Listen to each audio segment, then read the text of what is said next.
Hi everyone, I'm Marieanne, the Artsie Crafter. Welcome to my channel. Today we'll be once again working in my February Forest Fairies journal.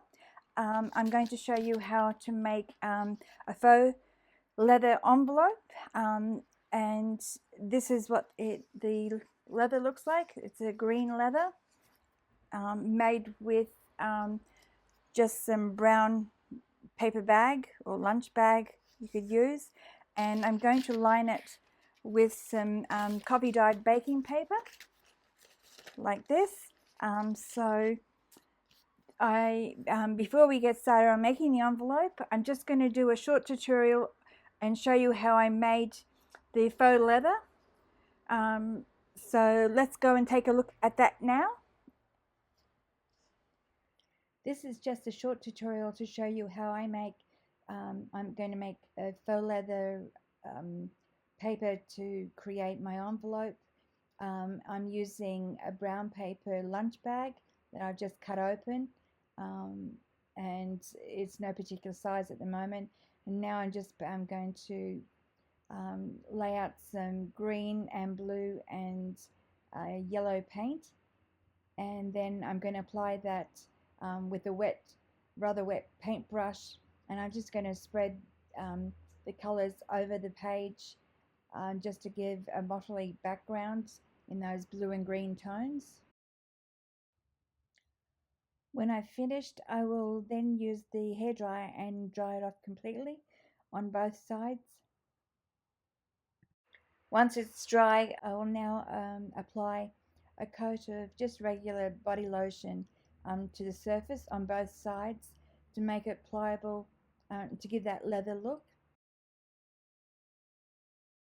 Once it's dry, I'm going to scrunch it up a couple of times, and then I will spread it out, keeping those creases in, and then I'll use the hairdryer once again to dry it off. Now that's dry, I'm going to use two different green inks, a lighter ink and a darker green ink, and I'm just going to rub the ink pad over the surface using starting with the lighter ink first, and I will dry that off with the hairdryer. You can't really see the light shade of green, it's just very slight, but now I'll apply the darker color, and it shows up much more clearly on the camera. Once I've done that, I will dry that off as well. In this final step, I'm going to spread the paper out so it's fairly flat, and then I will apply a coat of matte medium over the surface, and then I will dry that off, and then we'll have our faux leather will be finished, ready to use and to make into an envelope. Now that we've made the cover for the envelope, the outside of the envelope, we can put our envelope together. For the inside, I'm just using some coffee dyed baking paper. So you could use just regular decorated paper, whatever you want in there. You don't have to use that, but I just like that this has that kind of sound to it, but this has that crinkly sound, so together they should make some wonderful sounds together, make wonderful music together. So that's what I'm going to be using today, and I just made out a little template for you. I thought it would be easier, and I'll explain this little template here. So all I did was get a piece of paper, drew the template, because it's so much easier to make your design on here and get it right, and then you can cut it out and then trace it onto here. It just makes it a little bit easier. Usually when I make these templates, I put them on, I've only got it on copy paper thickness paper, but I usually do it on heavy sheet of heavier paper, cardstock or something or other, and I can usually keep them for next time. You can use them again. But anyway, this is what I've got today, because I haven't got one of these in my file. So this envelope's going to be, what's it going to be, you ask? Yes, me too. Okay, 4 inches across or 10 centimeters, and it's going to be 3.5 inches tall, or 9 centimeters. And then it's got the flap here will be the 4 inches across, because all these measurements are 4 inches across, or 10 centimeters. And then the flap, top flap, will be 1 3/4 inches. You can make a little bit deeper. 2 inches would have been better, I suppose, but that's how I drew it out. That's okay. And so that's 1 3/4 inches high, your flap, or 4.5 centimeters.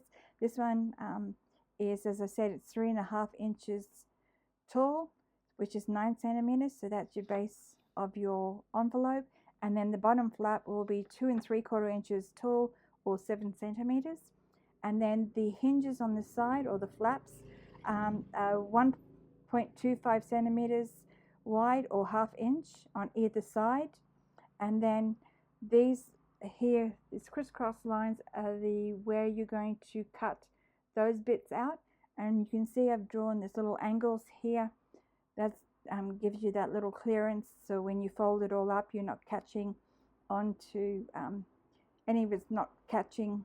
What do you call it? It doesn't interfere with the fold, because sometimes it does if you do a straight edge. So that's what I've shown you there. I've drawn it out there. It can be as small as you want, you know, like an 1/8 inch or a couple of millimeters. But anyway, so we cut all these bits here out, and then you're left with the template. So I'll just go and cut them out, and I'll be back in a sec.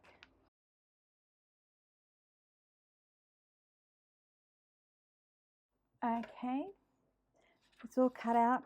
So now we just have to trace this onto the back of these sheets, and we can cut them out.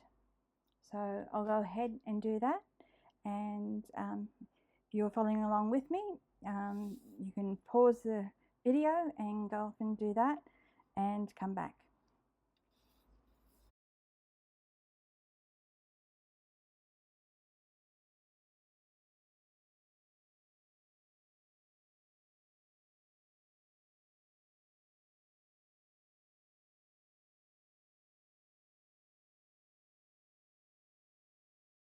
So there we are.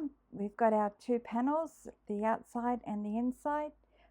These are going to be, because you can always overlap one over the top of the other, and they're not exactly matching because you may be out in one measurement. You can always recut it so that it's even on all the sides, if you know what I mean. Sometimes, you know, you need to turn it over so that you've got 2 wrong sides together. So you got the 2 right sides on either side. But in this case, it's asymmetrical, so it shouldn't matter. And then, of course, the problem is, next challenge, not problem so much as a challenge, is when you fold these over, they're going to move because you've got an inside and outside panel. So this is a good idea to glue all this down first, or in my case, I'm going to attach some temporary glue on all these corners so they stay in place, and then I'm going to go and sew around the edges. So that way, I'm not going to do in the middle because you'll see the glue. You could use glue stick if you want to keep it all together so it's attached firmly together. But I want to do a temporary adhesion, and then I'm going to go and got to find my glue stick. It's not in where I usually put it, so I'll find that. I'll just, as I said, I'll temporarily glue around the edges, and then I'll go and sew this together, and then I'll come back and I'll show you what I've done. Okay, I'm back, and I had a little accident there. Must have twisted it when I was turning it around the sewing machine, but that's okay because that's the flap. You won't see that. Hopefully you won't see that. And I got a little, push it out there at the bottom. It's not perfect, but anyway, we will go ahead and we can get my little bone folder here and then fold all these flaps over like such and gently press them down because this is delicate brown paper bag and baking paper.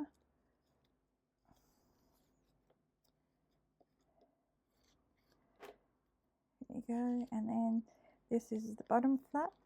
Fold this one up.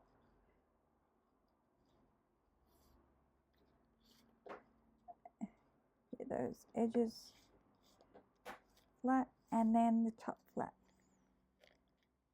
Fold it down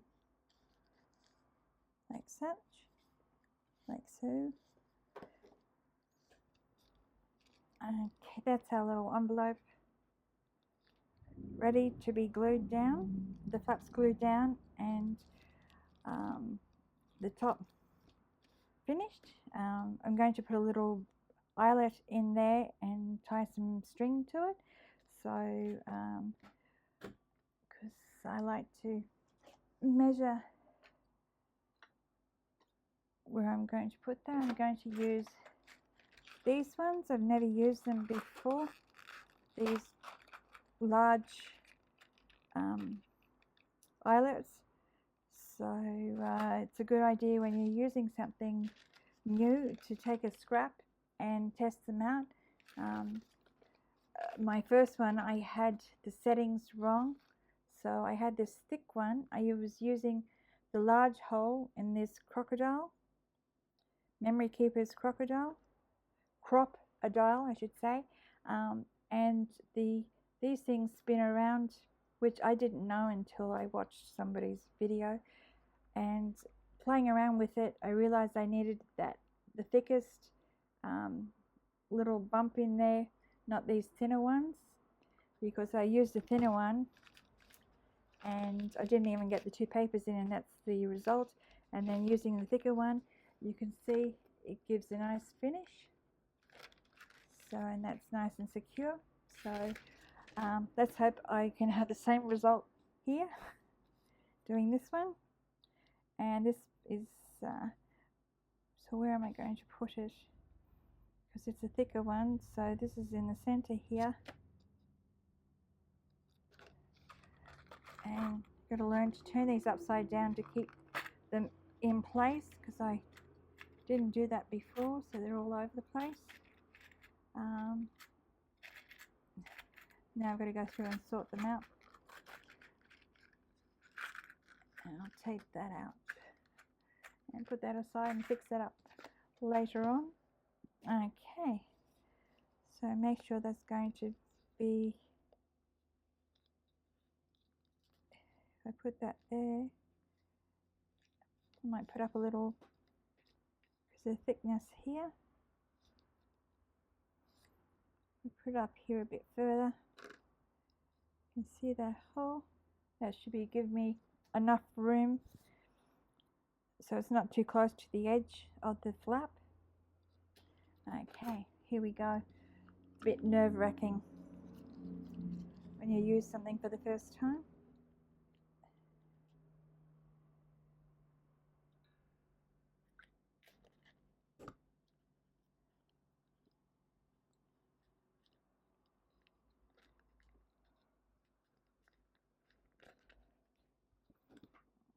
Okay. Make sure I get this up the right way.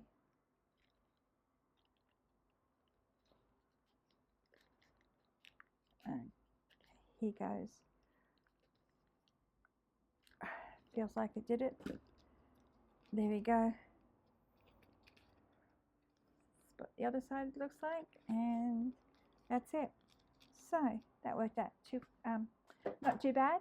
So I'm going to use some of this jute twine, and so I will tie, never know which is the best way to tie this stuff.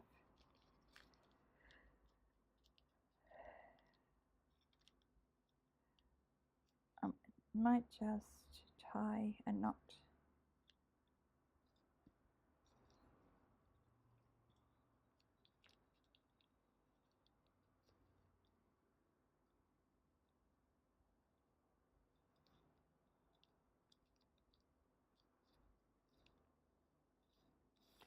like that, and then I'll cut off a length, and then this part here is, you want the same one, and then this will be going around the back, so you can cut that much off. So this will be glued down on the back here, and to make sure, because this is thin paper, the envelope's thin paper, I'm going to tape down the edge here just to reinforce that so it doesn't tear.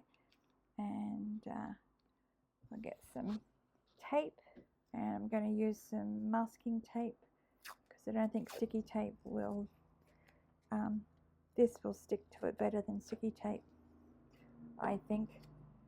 So I've got to get this in the center. It's pretty much looking like the center.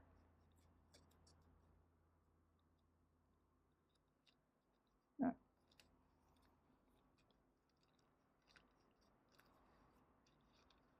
Put some there, and then I'll do another strip up the center to cover it up.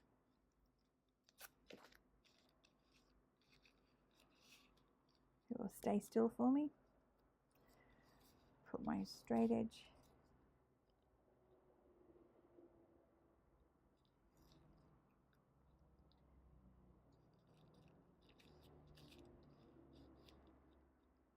Okay, that should be well and truly strong enough now to prevent that this bottom part from tearing. And when you glue that down, this will be glued. No, it won't be. I'll have to put a panel on there to cover that now, won't I? I never thought of that. It pays to think ahead, doesn't it? Anyway, doesn't really matter. I can put a panel on the back and tie this down like that. Cut off the excess.